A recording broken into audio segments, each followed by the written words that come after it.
Hello students, आज के इस वीडियो में हम एमएचडी 11 यानी कि हिंदी कहानी का जो आपका पेपर है उसके कुछ इंपॉर्टेंट क्वेश्चंस को कवर करने वाले हैं। यहाँ पे मैं आपको बताऊंगी कि किस तरीके से आपको एग्जाम में आंसर राइटिंग करनी है, कौन कौन से ऐसे मेजर पॉइंट्स हैं जो आप अपने आंसर्स में इंक्लूड करोगे ताकि आपको काफ़ी अच्छे मार्क्स मिल सकें। अगर आपको अपने एमए हिंदी एग्जाम की प्रिपरेशन के लिए गेस्ट पेपर्स की रिक्वायरमेंट है तो आप इस नंबर पे हमारी टीम को व्हाट्सएप पे कांटेक्ट कर सकते हो और अपने एमएचडी के एग्ज़ाम की प्रिपरेशन के लिए नोट्स या गेस्ट पेपर आपको जो भी चाहिए उसे आप परचेज कर सकते हो। ठीक है।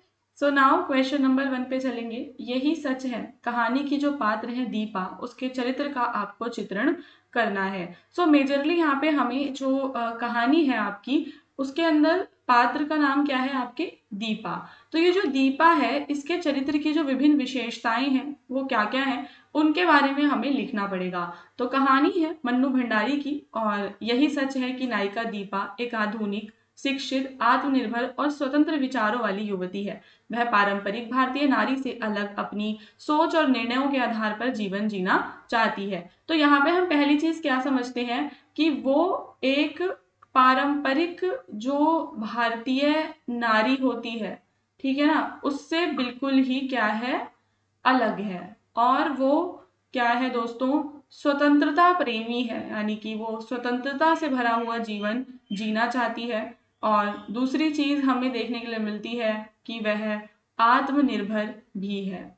उसका चरित्र आधुनिक स्त्री की मानसिक उलझनों और संघर्षों का प्रतिनिधित्व करता है। तो एक तरीके से यहाँ पे हम क्या देखते हैं कि जो दीपा है वो क्या है दोस्तों, एक आज के समय की आधुनिक स्त्री है। तो इतना तो हम समझ चुके हैं। अब इसके चरित्र की विशेषताओं में हम जो पॉइंट्स डालेंगे वो ये कि एक तो वो आर्थिक रूप से स्वतंत्र है और आत्मनिर्भर है, क्योंकि वो महानगर में अकेले रहकर अपने जीवन का संचालन कर रही है, नौकरी पाने का प्रयास करती है और मानती है कि जो कोई भी स्त्री है उसके लिए आर्थिक स्वतंत्रता ही सबसे बड़ी शक्ति होती है। उसके अलावा जो उसका जीवन है दो पुरुषों निशीत और संजय के बीच उलझा हुआ है। निशीत उसका अतीत है जबकि संजय उसका वर्तमान है। तो भावनाओं और वास्तविकता के बीच संतुलन बनाने की वो कोशिश करती है। वर्तमान को सच मानने वाली स्त्री है। तो दीपा का विश्वास है जो सुख और प्रेम वर्तमान में मिल रहा है वही व्यक्ति का क्या होता है, वास्तविक, वही ट्रू है।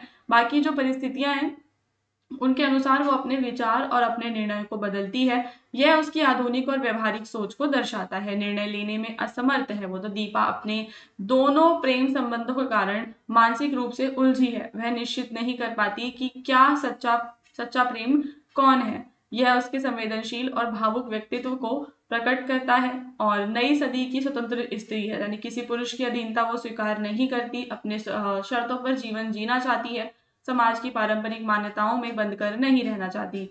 तो इस प्रकार वह आधुनिक भारतीय स्त्री का प्रतीक बन जाती है। तो आधुनिक भारतीय स्त्री जो जो चीजें करती है वो सारी जो मतलब आर्थिक रूप से स्वतंत्र होना, आत्मनिर्भर बनना और वर्तमान को सच मानने वाली, और लेकिन कहीं ना कहीं निर्णय लेने में थोड़ी सी संवेदनशील और भावुक है, तो वो है नई सदी की एक स्वतंत्र स्त्री। तो दीपा क्या है, आधुनिक है, शिक्षित है, आत्मनिर्भर है। वह केवल दो प्रेमियों के बीच उलझी हुई प्रेमिका नहीं है, बल्कि बदलते समाज में अपने अस्तित्व, प्रेम और सुख की तलाश करने वाली एक नई पीढ़ी की स्त्री का प्रतिनिधित्व वो कर रही है। इसी कारण उसका चरित्र कहानी का सबसे प्रभावशाली और जीवंत पक्ष बन जाता है। फिर आपको हरी बिंदी कहानी की स्त्री दृष्टि को रेखांकित करना है। ठीक है। तो मृदुला गर्ग की प्रसिद्ध कहानी हरी बिंदी आधुनिक स्त्री की स्वतंत्र सोच, उनका आत्मसम्मान और सामाजिक बंधनों से मुक्ति की कहानी है। इसमें लेखिका ने स्त्री को पुरुष की छाया नहीं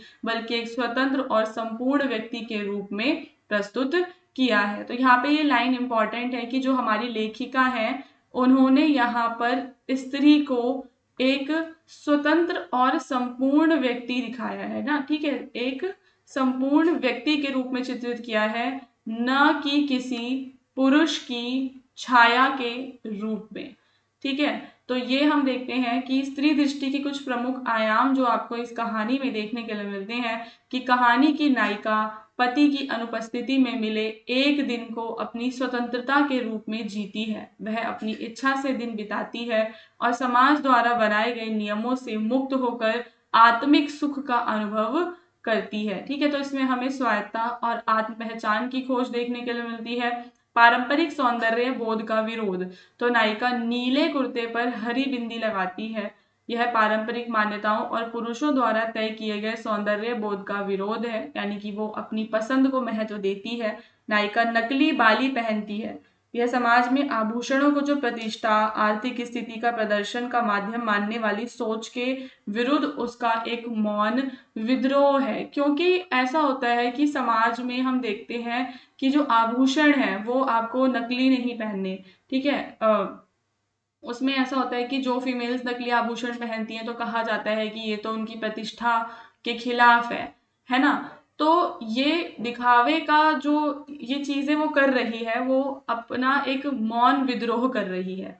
ठीक है, आर्थिक स्थिति के प्रदर्शन का माध्यम मानने वाली सोच के विरुद्ध है कि आपके जो आभूषण होते हैं वो कभी भी आपकी आर्थिक स्थिति नहीं दर्शाते। रेस्टोरेंट में गर्म टिकिया के साथ ठंडी आइसक्रीम खाना उसकी स्वतंत्र पसंद को दर्शाता है। यह स्त्रियों के खान पान से जो बंधन है, रूढ़ियां हैं, उनका विरोध करता है। सिनेमा हॉल में खुलकर हंसती है, बिना झिझक अपने व्यक्तित्व को व्यक्त करती है। वह समाज द्वारा स्त्रियों पर लगाए गए कृत्रिम शिष्टाचार और संकोच को स्वीकार नहीं करती है। तो कहानी में हरी बिंदी केवल श्रृंगार की वस्तु नहीं है, बल्कि स्त्री की स्वतंत्रता, ताजगी, आत्मविश्वास और अपनी शर्तों पर जो जीवन जीने की इच्छा है उसका प्रतीक है। तो संक्षेप में हरी बिंदी कहानी स्त्री की स्वतंत्रता, पहचान, आत्मनिर्णय, सामाजिक बंधनों से मुक्ति की सशक्त अभिव्यक्ति है। यह कहानी स्त्री को एक स्वतंत्र, आत्मविश्वासी और पूर्ण व्यक्तित्व के रूप में स्थापित करती है। हरी बिंदी स्त्री स्वतंत्रता और आत्मसम्मान का प्रतीक बनकर उभरती है। फिर यहाँ पे आपको स्विमिंग पूल की कहानी में जो यथार्थवादी चित्रण आपको देखने के लिए मिलता है उसकी हम बात करेंगे। तो असगर वजाहत की प्रसिद्ध कहानी स्विमिंग पूल, जो आज के समय की सामाजिक, राजनीतिक और प्रशासनिक व्यवस्था पर एक तीखा व्यंग है। ये कहानी समाज में व्याप्त भ्रष्टाचार, वीआईपी संस्कृति और नैतिक पतन के यथार्थ को उजागर करती है। ठीक है, तो कहानी में हमें दो तीन चीजें देखने के लिए मिलेंगी। एक तो क्या कि जो आपका भ्रष्टाचार होता है, ठीक है, भ्रष्टाचार, एंड देन वीआईपी संस्कृति के बारे में, और किस तरीके से जो लोग हैं ना उनका नैतिक पतन हो चुका है, उस चीज का जो यथार्थ है, सच्चाई है जो, वो यहाँ पे उजागर होता है। तो कहानी में गंदा नाला वर्तमान सामाजिक और राजनीतिक व्यवस्था का प्रतीक है। लोग उस गंदे नाले को ही स्विमिंग पूल मान लेते हैं। यह स्थिति व्यवस्था के पतन तथा लोगों की संवेदनहीनता को दर्शाती है। ठीक है, तो व्यवस्था कितनी संवेदनहीन है, उसका कितना पतन हो चुका है, वो दिखाया गया है। वीआईपी संस्कृति, तो कहानी भारतीय लोकतंत्र में ये जो वीआईपी संस्कृति है ना, कहानी उस पर दोस्तों क्या करती है, कटाक्ष करती है। आम जनता गंदगी और मूलभूत समस्याओं से परेशान है, लेकिन शासन प्रशासन केवल विशेष लोगों की सुविधाओं और दिखावे पर ध्यान दे रहा है। तो यानी कि जो आम जनता है उसकी परेशानियों पर कोई भी ध्यान नहीं दे रहा। कहानी यह दिखाती है कि समाज में नैतिकता, ईमानदारी, मानवीय मूल्य ये कैसे दिन पर दिन गिरते जा रहे हैं, इनका पतन होता जा रहा है। लोग गलत चीजों को भी सही मानकर स्वीकार करने लगे हैं। कहानी में कई प्रतीकों का प्रयोग किया गया है। प्रतीकों में हम क्या देखते हैं, आपका फूल सुंदरता और पवित्रता के नष्ट होने का प्रतीक है। किताबें ज्ञान, शिक्षा और विवेक के पतन का प्रतीक है। टूटी शहनाई संस्कृति, आनंद और सामाजिक मूल्यों के विघटन का प्रतीक है। तो हम क्या देख रहे हैं, कहानी में कुछ प्रतीक हैं, जैसे कि फूल हो गया, फिर हो गई आपकी किताबें एक प्रतीक के रूप में हमें देखने के लिए मिलती हैं, एंड देन आपके पास है टूटी शहनाई जो सामाजिक मूल्यों के विघटन का प्रतीक है। तो इन सभी प्रतीकों के माध्यम से लेखक ने स्वतंत्रता के बाद के भारतीय समाज की वास्तविक स्थिति को उजागर किया है। कहानी का एक महत्वपूर्ण यथार्थ यह भी है कि आम आदमी दूषित और भ्रष्ट वातावरण में जीने के लिए मजबूर है। यह व्यवस्था की कमियों को जानते हुए भी उन्हें बदल नहीं पा रहा। तो संक्षेप में स्विमिंग पूल कहानी वर्तमान सामाजिक और राजनीतिक व्यवस्था की विसंगतियों पर तीखा व्यंग करती है। यह कहानी बताती है कि समाज का नैतिक, सांस्कृतिक और प्रशासनिक ढांचा किस प्रकार से खोखला होता जा रहा है। गंदे नाले को स्विमिंग पूल मान लेना आज के समय की विडंबनापूर्ण वास्तविकता का सशक्त प्रतीक है। मतलब हमें जो भी मिल रहा है हम उसको एक्सेप्ट किए जा रहे हैं, चाहे वो गंदा ही नाला क्यों ना हो, उसे भी लोग स्विमिंग पूल मानने लगे हैं। फिर गौरैया कहानी है, तो भीष्म साहनी द्वारा रचित दो गौरैया कहानी एक संवेदनशील और प्रेरणादायक कहानी है। यह कहानी मनुष्य के प्रकृति के बीच जो संबंध है, जीव जंतुओं के प्रति प्रेम, सह अस्तित्व की भावना को व्यक्त करती है। कहानी का जो मुख्य संदेश है कि यह संसार केवल मनुष्य का नहीं बल्कि सभी जीव जंतुओं का भी है। गौरैया का घर में घोंसला बनाना और परिवार का हिस्सा बन जाना इसी भावना को दर्शाता है कि ये जो संसार है केवल मनुष्य का नहीं बल्कि सभी जीव जंतुओं का है, और प्रकृति के साथ जीव जंतुओं के सह अस्तित्व की बात हमें यहाँ पे देखने के लिए मिलती है। शुरुआत में क्या होता है, पिताजी गौरैया को घर से भगाने का प्रयास करते हैं क्योंकि वे परेशानी का उसको कारण मानते हैं, लेकिन बाद में उनकी मेहनत, संघर्ष और असहायता को देखकर उनका हृदय बदल जाता है। तो कहानी के अंदर हमें ये दिखाया है कि किस तरीके से जो मानव है उनके स्वभाव में परिवर्तन आता है। इससे पता चलता है कि मनुष्य के भीतर करुणा और दया की भावना भी मौजूद होती है। कहानी में माँ दया और प्रेम का प्रतीक है। वे गौरैयों को नुकसान पहुंचाने के पक्ष में नहीं होती। उनकी संवेदनशीलता परिवार के अन्य सदस्यों को भी प्रभावित करती है। गौरैयों की चहचहाहट और गतिविधियां घर में आनंद और जीवंतता भर देती हैं। वे घर के वातावरण को सुखद बना देती हैं और परिवार के सदस्यों के जीवन में एक तरीके से अपनापन लेकर आती हैं। ओवरऑल गौरैया कहानी की जो मूल संवेदना है वो मानवता, करुणा, सहानुभूति और प्रकृति के साथ सामंजस्यपूर्ण जीवन जीने से जुड़ी हुई है। तो कहानी हमें क्या सिखाती है कि अपने स्वार्थ के लिए पशु पक्षियों का आशियाना नष्ट नहीं करना चाहिए, बल्कि उनके प्रति हमें प्रेम दिखाना है, दया दिखानी है, संवेदनशील व्यवहार करना है। यानी कि जो मनुष्य हैं उन्हें प्रकृति के साथ, जीव जंतुओं के साथ एक तरीके से सामंजस्य में रहना है। फिर सीलिया कहानी है जिसके माध्यम से दलित साहित्य के सौंदर्य शास्त्र को आपको स्पष्ट करना है। तो सीलिया जो है दलित साहित्य के सौंदर्य शास्त्र का एक उदाहरण है। दलित साहित्य परंपरागत सत्यम शिवम सुंदरम की अवधारणा के स्थान पर संघर्ष, विद्रोह, समानता, आत्मसम्मान और मानवीय गरिमा को महत्व देता है। यानी कि जो भी साहित्य दलित कम्युनिटी से जुड़ा हुआ है उस साहित्य के अंदर हमें संघर्ष देखने के लिए मिलता है, वो लोग किस तरीके से विद्रोह करते हैं वो देखने के लिए मिलता है, और कैसे वो अपने सम्मान के लिए और आत्मसम्मान, समानता के लिए लोगों से विद्रोह करते हैं, हम वो देखते हैं। तो ये कहानी हमें दलित समाज के जीवन संघर्ष और सामाजिक चेतना को प्रभावशाली तरीके से यहाँ पर क्या कर रही है, प्रस्तुत कर रही है। तो भोगे हुए यथार्थ और पीड़ा की अभिव्यक्ति इसमें है। दलित साहित्य कल्पना नहीं बल्कि वो कोई एक मतलब होता है ना, रियलिटी है, वो रियलिटी पे बेस्ड होता है, वो कोई भी ऐसा फिक्शनल स्टोरीज नहीं होती हैं। तो दलित साहित्य कल्पना नहीं होती बल्कि जीवन के वास्तविक अनुभवों पर आधारित होती है। कहानी में मालती को दूसरे कुएं से पानी पीने पर अपमानित किया जाता है तथा सीलिया को जाति पता चलने पर सहेली के घर पानी तक नहीं दिया जाता। ये घटनाएं दलितों द्वारा झेले गए सामाजिक भेदभाव और अपमान का यथार्थ प्रस्तुत करते हैं। ठीक है, दलित साहित्य पुराने साहित्यिक मानदंडों को चुनौती देता है। कहानी में भोपाल के नेता सेठी जी द्वारा दलित लड़की से विवाह करने का जो दिखावटी प्रस्ताव है, ये सामाजिक पाखंड को उजागर करता है। सीलिया दया या कृपा के सहारे सम्मान पाने के बजाय अपनी मेहनत और शिक्षा पर विश्वास करती है। ठीक है, सो यहाँ पे हमें सीलिया की कहानी देखने के लिए मिलती है। दलित साहित्य का उद्देश्य क्या है दोस्तों? केवल मनोरंजन करना नहीं होता कि लोगों को एंटरटेन करना है, बल्कि उसका जो मेजर मोटिव होता है वो ये होता है कि सोशल चेंज, समाज में परिवर्तन लेकर आना है। तो सीलिया की माँ सेठी जी के प्रस्ताव को अस्वीकार कर देते हैं।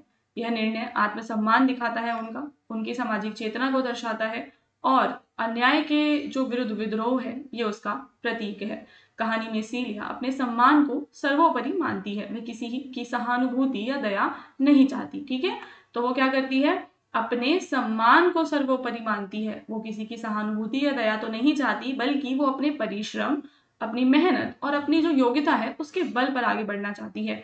और यही दलित साहित्य का मूल संदेश है कि मतलब कोई भी दलित है वो आगे बढ़ सकता है। कैसे?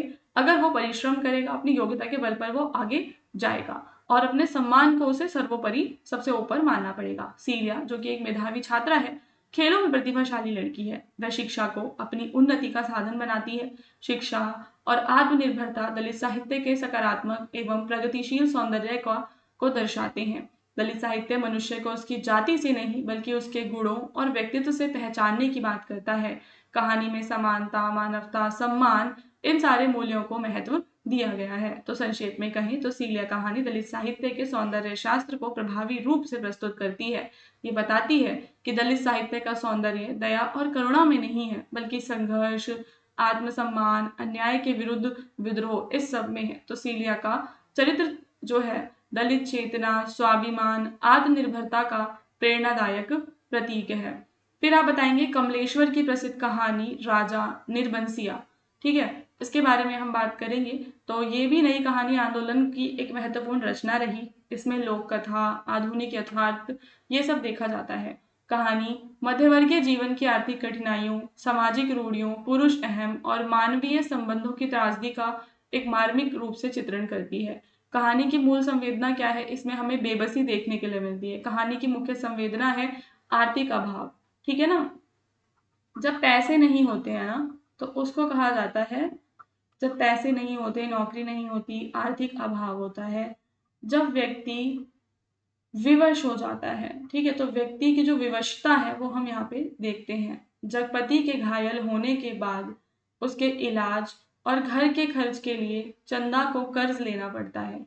आर्थिक संकट व्यक्ति को आत्मसम्मान और मर्यादा से समझौता करने के लिए मजबूर कर देता है। ठीक है, तो जब किसी भी व्यक्ति पे किसी तरीके का आर्थिक संकट आ जाता है तो उसे कर्ज लेना पड़ता है, वो विवश हो जाता है। तो कहानी ये दिखाती है कि जो समाज है वो किस तरीके से पुरुष प्रधान है और पुरुष प्रधान समाज की जो संकीर्ण सोच है ये उसके ऊपर एक प्रहार करती है। चंदा अपने पति की जान बचाने के लिए हर संभव प्रयास करती है, लेकिन जगपति समाज के तानों और अपने अहंकार के कारण उस पर संदेह करने लगता है। ठीक है, तो हम क्या देखते हैं कि जो जगपति है वो यहाँ पर पुरुष प्रधान समाज का प्रतीक है, और क्योंकि अब वो क्या कर रहा है, उसके ऊपर संदेह कर रहा है। ठीक है, हर यह पुरुष मानसिकता की कमजोरी और असुरक्षा को दर्शाता है। ठीक है ना, तो कहानी में हमें एक तो आर्थिक अभाव यानी कि जो उनका विवशता है, उनकी बेबसी है, वो देखने के लिए मिल रही है। और चंदा अपने पति की जान बचाने के लिए गाइस देखो प्रयास कर रही है, लेकिन समाज के ताने और अहंकार के कारण वो क्या करेगा, अब अपनी बीवी पर ही संदेह करने लगेगा। निर्वंशिया अर्थात जिसकी कोई संतान ना हो, कहानी में संतानहीनता को सामाजिक अभिशाप के रूप में दिखाया गया है। तो पहले के समय में संतानहीनता, जिनके पास बच्चे नहीं होते थे, वो एक अभिशाप के रूप में दिखाया जाता था। जगपति समाज की उपेक्षा और तानों से मानसिक रूप से पीड़ित रहता है। यही पीड़ा उसके जीवन की सबसे बड़ी त्रासदी बन जाती है। कहानी में राजा रानी की लोक कथा का सुखद अंत है, जहां अंततः सत्य की जीत होती है। इसके विपरीत जगपति और चंदा के जीवन में कोई चमत्कार नहीं होता। आधुनिक जीवन की कठोर वास्तविकता कहानी को दुखांत बना देती है। चंदा भारतीय नारी के त्याग, समर्पण, सहनशीलता का प्रतीक है। वह पति के लिए सब कुछ सहन करती है, लेकिन बदले में उसे विश्वास और सम्मान नहीं मिलता। उसका जीवन नारी की मूक पीड़ा और सामाजिक अन्याय को उजागर करता है। ठीक है, क्या? नारी की मूक पीड़ा कि मतलब सब कुछ करने के बाद भी वो कितनी ज्यादा विवश है। ठीक है ना, वो यहाँ पे दर्शाया गया है। तो कहानी ओवरऑल हमें जो मिडिल क्लास जीवन है उसकी त्रासदी के बारे में बताती है। राजा निर्बंसिया की मूल संवेदना आर्थिक अभाव, सामाजिक रूढ़ियों, पुरुष का अहम, संतानहीनता के दंश और नारी की पीड़ा, इन सब चीजों से जुड़ी हुई है। यह कहानी आधुनिक जीवन की जो कठोर सच्चाई है, ठीक है, उसे उजागर करती है और बताती है कि परिस्थितियों के दबाव में मानवीय संबंध किस प्रकार से टूट जाते हैं। इसलिए यह कहानी मध्यवर्गीय जीवन की त्रासदी और मानवीय संवेदनाओं का अत्यंत मार्मिक चित्र प्रस्तुत करती है। फिर आएगा आपका हंसा जाई अकेला। का जो मुख्य पात्र है हंसा, एक सरल, निष्कपट और कर्मठ संवेदनशील एक ग्रामीण व्यक्ति है। ठीक है, तो यहाँ पे आपको हंसा का चरित्र चित्रण करना है। तो यहाँ पे कुछ शब्द आपको दिए गए हैं। क्या? एक तो वो सरल है, दूसरा वो है निष्कपट व्यक्ति, कर्मठ है, और दोस्तों वो है संवेदनशील व्यक्ति। ठीक है ना? तो वो समाज की उपेक्षा, शारीरिक कमजोरी और व्यक्तिगत दुखों के बावजूद मानवीय मूल्यों को बनाए रखता है। उसका चरित्र ग्रामीण जीवन की करुणा, संघर्ष और मानवीय संवेदना का सशक्त प्रतीक है। तो हंसा एक अत्यंत साधारण है और साधारण ग्रामीण व्यक्ति है। ठीक है, उसका पहनावा, उसकी जीवन शैली बहुत सामान्य है, और गांव के जो लोग हैं ना और बच्चे उसका क्या करते हैं, यहाँ पर उसका मजाक उड़ाते हैं। फिर भी वह किसी से द्वेष नहीं रखता और सब कुछ हंसकर सह लेता है। ठीक है, तो समझ में आ रहा है आपका क्या कि हंसा बहुत ही सरल व्यक्ति है, सीधा व्यक्ति है, किसी से भी वो द्वेष नहीं रख रहा और सब कुछ हंस कर सह रहा है। हंसा रतौंधी यानी जिसमें रात में दिखाई नहीं देता, इस रोग से पीड़ित है। ये बीमारी है, इसी कारण कई बार वह अंधेरे में वह बूढ़े की बहू से टकरा जाता है। इस घटना के बाद गांव वाले उसका उपहास करते हैं, परंतु वह मन से बहुत दुखी हो जाता है। हंसा के चरित्र में दया, लज्जा, नैतिकता, ये सारे जो गुण हैं ये विद्यमान हैं। ठीक है, तो यहाँ पे उसके गुणों की भी चर्चा की जाएगी, यानी कि वो एक आदर्शवादी और मर्यादित व्यक्ति है। वह पराई स्त्री का सम्मान करता है और अनजाने में हुई गलती का पश्चाताप करता है। इससे उसका उच्च नैतिक चरित्र प्रकट होता है। हंसा महात्मा गांधी और स्वतंत्रता आंदोलन से प्रभावित है। वह खद्दर पहनकर, ढोलक डफली बजाकर लोगों को जागरूक करता है तथा कांग्रेस के प्रचार प्रसार में सक्रिय भाग लेता है। उसकी मेहनत और लगन उसे एक समर्पित कार्यकर्ता सिद्ध करती है। ठीक है, क्या करता है वो गाइस? कांग्रेस के प्रचार प्रसार में सक्रिय रूप से भाग लेता है, मेहनती है, लगन है उसमें, एक राष्ट्रभक्त के रूप में यहाँ पे उसको दर्शाया गया है। सुशीला के प्रति हंसा के मन में निष्काम प्रेम है, वह एक हर परिस्थिति में उसकी सहायता करता है। ठीक है ना, जब उसको निमोनिया हो जाता है तब हंसा पूरी निष्ठा समर्पण के साथ उसकी सेवा करता है। उसका प्रेम और समर्पण ये सब उसका उदाहरण है एक आदर्श व्यक्ति का।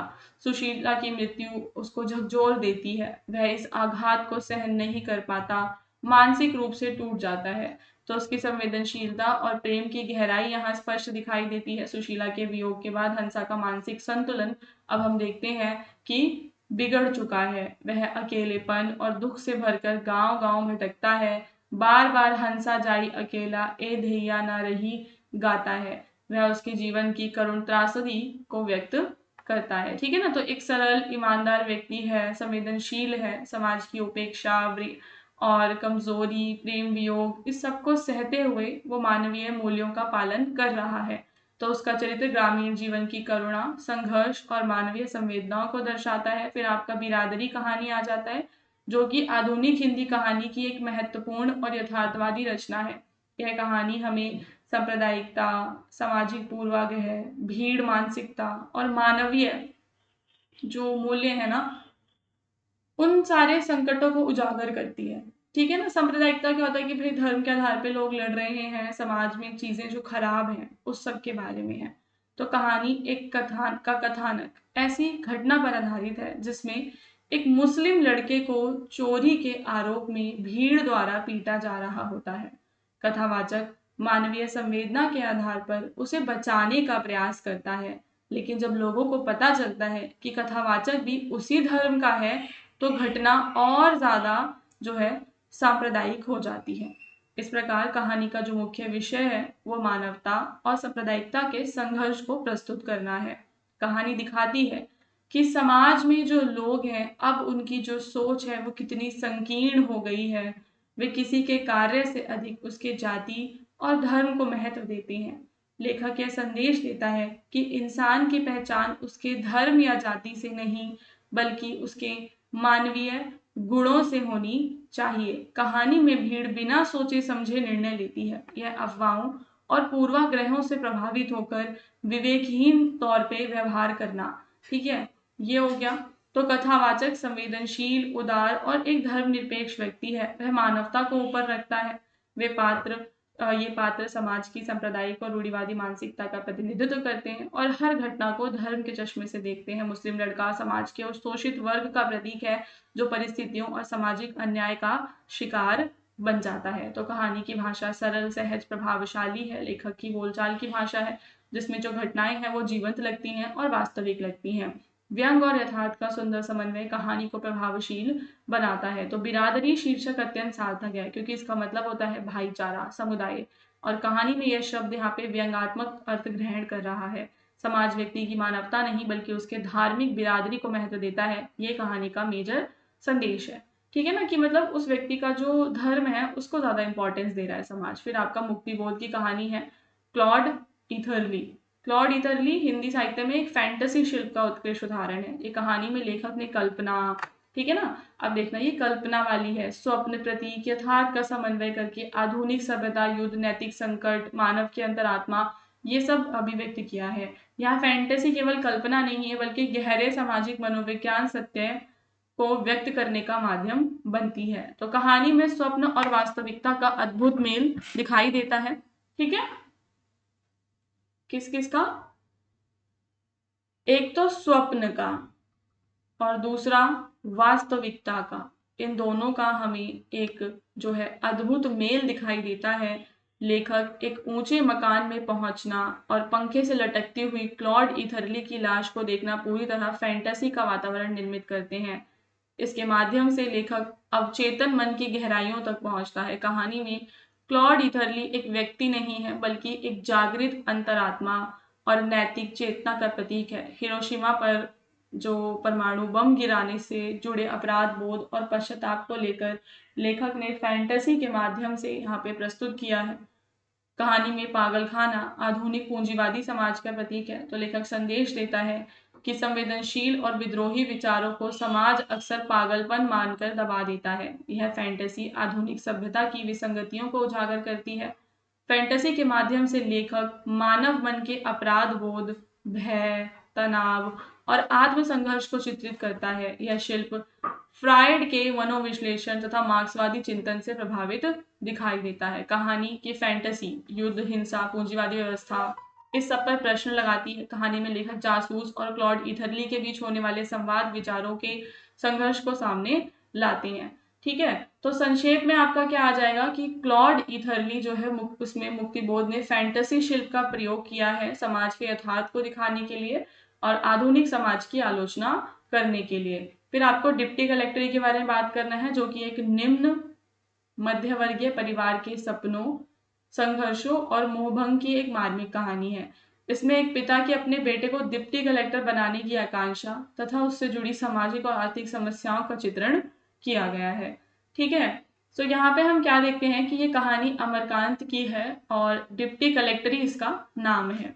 कहानी है लोअर मिडिल क्लास लोगों की, जिसके अंदर वो लोअर मिडिल क्लास का जो व्यक्ति है, जो पिता है ना, वो अपने बेटे को डिप्टी कलेक्टर बनाना चाहता है। ये उनकी आकांक्षा है और उससे जुड़ी जो समस्याएं हैं उसका चित्रण हम यहाँ पर करेंगे।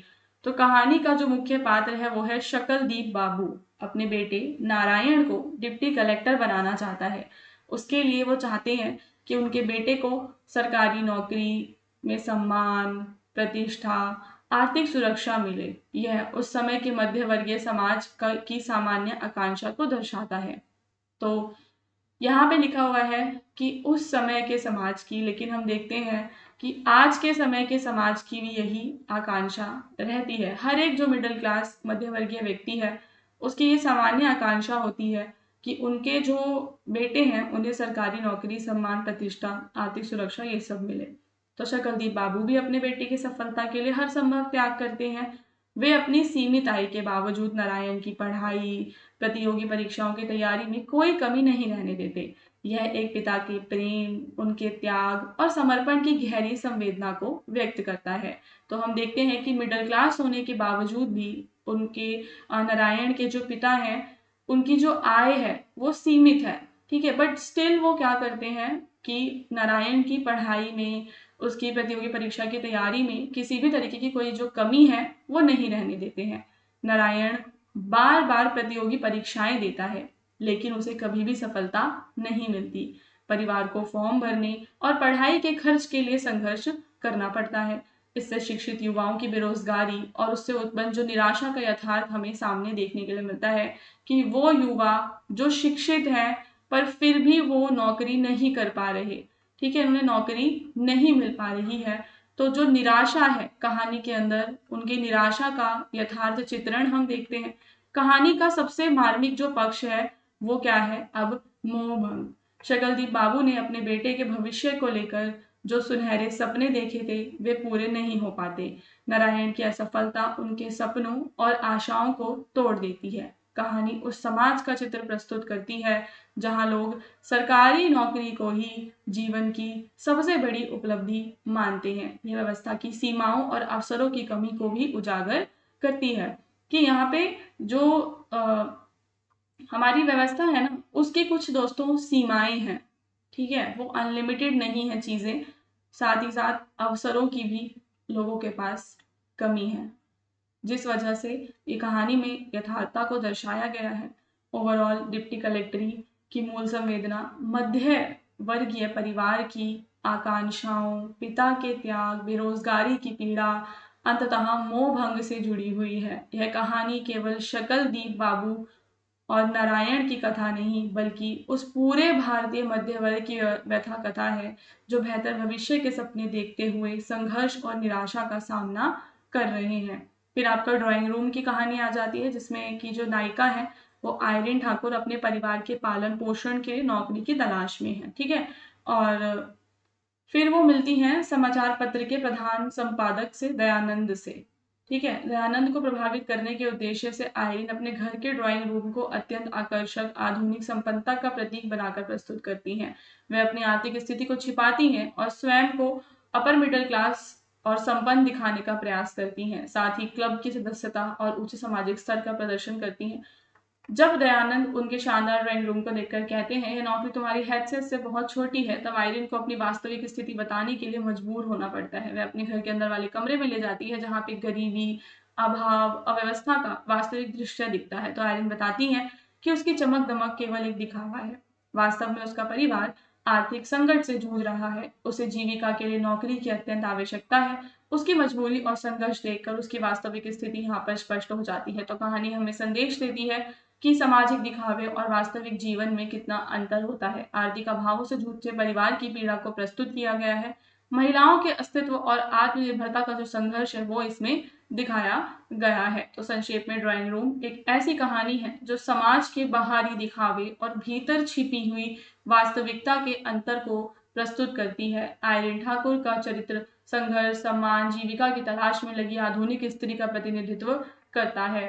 फिर रघुवीर सहाय की प्रसिद्ध कहानी एक जीता जागता व्यक्ति, एक विचार प्रधान कहानी है। इसमें मुख्य रूप से दो पात्रों के माध्यम से जीवन का संघर्ष, स्वतंत्रता, आत्मसम्मान ये सब दिखाया गया है। कहानी का केंद्र एक टारकोल में फंसी चिड़िया है, जिसके संघर्ष को देखकर लेखक जीवन का गहरा अर्थ समझता है। तो कथावाचक में जो मुख्य कथावाचक ही पात्र हैं वे संवेदनशील हैं, विचारशील हैं और सूक्ष्म दृष्टि वाले व्यक्ति हैं। वह सामान्य घटनाओं में भी जीवन का गहरा अर्थ खोजता है। तारकोल में फंसी चिड़िया को देखकर वह उसके संघर्ष, स्वतंत्रता की इच्छा और आत्मसम्मान समझने का प्रयास करता है। उसके विचार कहानी को दार्शनिक गहराई प्रदान करते हैं। लेखक का मित्र व्यवहारिक सोच वाला है, वह जीवन को सामान्य दृष्टि से देख रहा है। चिड़िया को देखकर वो केवल उसे बचाने या वहां से केवल हटाने के बारे में सोचता है, यानी कि वो जो संघर्ष का प्रतीकात्मक अर्थ है वो उनका मित्र नहीं समझ पाता, ठीक है। वो चिड़िया को एक प्रतीक के रूप में देख रहे हैं, जिसको जो संघर्ष कर रही है, जिसे स्वतंत्रता की इच्छा है, ठीक है ना। तो चिड़िया यहाँ पे गाइस क्या है, एक प्रतीकात्मक पात्र के रूप में है। कहानी में चिड़िया एक महत्वपूर्ण प्रतीक है। वह स्वतंत्रता, आत्मसम्मान, संघर्षशील जीवन का प्रतीक है। तारकोल में फंस जाने के बाद भी वह हार नहीं मानती, लगातार मुक्त होने का प्रयास करती है। उसका संघर्ष मनुष्य की जिजीविषा और स्वाभिमान को दर्शाता है। इन पात्रों के माध्यम से लेखक दो दृष्टिकोण प्रस्तुत कर रहा है, एक तो व्यवहारिक दृष्टिकोण और एक दूसरा उसका खुद का दार्शनिक दृष्टिकोण। तो कथावाचक, उसका मित्र और प्रतीकात्मक रूप से चिड़िया, ये तीनों ही कहानी के पात्र हैं। कथावाचक संवेदनशील मानवीय दृष्टि का, मित्र व्यवहारिक समाज का और चिड़िया स्वतंत्रता, आत्मसम्मान, संघर्षशील जीवन का प्रतीक है। इन पात्रों के माध्यम से रघुवीर सहाय ने जीवन के गहरे दार्शनिक सत्य को प्रभावशाली ढंग से प्रस्तुत किया है। फिर तलाश कहानी जो दलित चेतना से जुड़ी हुई है। तो जयप्रकाश कदम की कहानी तलाश दलित चेतना और सामाजिक यथार्थ पर आधारित एक महत्वपूर्ण कहानी है। यह कहानी भारतीय समाज में व्याप्त जातिगत भेदभाव, छुआछूत, सामाजिक असमानता को उजागर करती है। कहानी केवल मकान की तलाश नहीं बल्कि सम्मान, समानता और मानवीय गरिमा की तलाश की कहानी है। तो यहाँ पे हम क्या देखते हैं कि जो जातिगत भेदभाव है वो इस कहानी में दिखाया गया है कि उच्च पद प्राप्त कर लेने के बाद भी दलित व्यक्ति को उसकी जाति के आधार पर आंका जाता है। रामवीर एक व्यापार का अधिकारी है, फिर भी उसे सामाजिक भेदभाव का सामना करना पड़ रहा है। मकान मालिक गुप्ता जी उसकी पत्नी स्वयं को आधुनिक मानते हैं, लेकिन जब उन्हें घरेलू सहायिका रामवती की जाति का पता चलता है तो उनकी संकीर्ण और जातिवादी सोच सामने आती है। तो छुआछूत और रूढ़िवादी मानसिकता दिखाई गई है। मानवीय गरिमा के लिए संघर्ष करते हुए गुप्ता जी रामवीर के सामने शर्त रखते हैं कि या तो रामवती को काम से हटाया जाए या मकान खाली किया जाए। यह स्थिति मानव की गरिमा, सामाजिक भेदभाव के बीच संघर्ष को दर्शाती है। रामवीर अन्याय और भेदभाव के सामने झुकने के बजाय स्वाभिमान बनाए रखता है। वह जातिगत अपमान स्वीकार नहीं करता और मकान खाली करने का निर्णय लेता है। तो उसका ये जो कदम है वो दलित चेतना और आत्मसम्मान का प्रतीक है। कहानी हमें बताती है कि संविधान सभी नागरिकों को समानता का अधिकार देता है, लेकिन समाज का एक बड़ा जो वर्ग है ना, वो आज भी इस जातिवादी सोच के अंदर उससे मुक्त नहीं हो पाया है। तो कहानी का मूल संदेश है कि किसी व्यक्ति का मूल्यांकन उसकी जाति से नहीं बल्कि उसके गुणों, कर्मों, मानवता के आधार पर होना चाहिए। तो संक्षेप में तलाश कहानी की जो मूल संवेदना है वो क्या क्या है? जातिगत भेदभाव, आत्मसम्मान, सामाजिक समानता, मानवीय गरिमा, इन सब से जुड़ी हुई है। सो आई होप कि आपको सारे क्वेश्चंस अच्छे समझ में आ गए होंगे। अगर आपको सारी कहानियों के बारे में पता है तो आप इजीली आंसर राइटिंग कर सकते हो। किसी भी तरीके का आंसर आप लिख सकते हो if you know the story of the characters. Okay, so यहाँ पे आपको जो है, अगर आपको इसका गेस्ट पेपर चाहिए या जो यहाँ पे मैंने पीडीएफ में आपको करवाया है वो आपको गेस्ट पेपर में मिल जाएगा। उसके लिए आपको इस नंबर पे क्या करना है, स्कॉलरली माइंड्स की टीम को आप व्हाट्सएप कर सकते हो। डिस्क्रिप्शन में आपको हमारे व्हाट्सएप चैनल का लिंक मिल जाएगा, उसको ज़रूर ज्वाइन कर लेना, ठीक है, ताकि जब भी कोई न्यू क्लासेस आएंगी उनके बारे में अपडेट्स आपको वहाँ पे मिलते रहेंगे।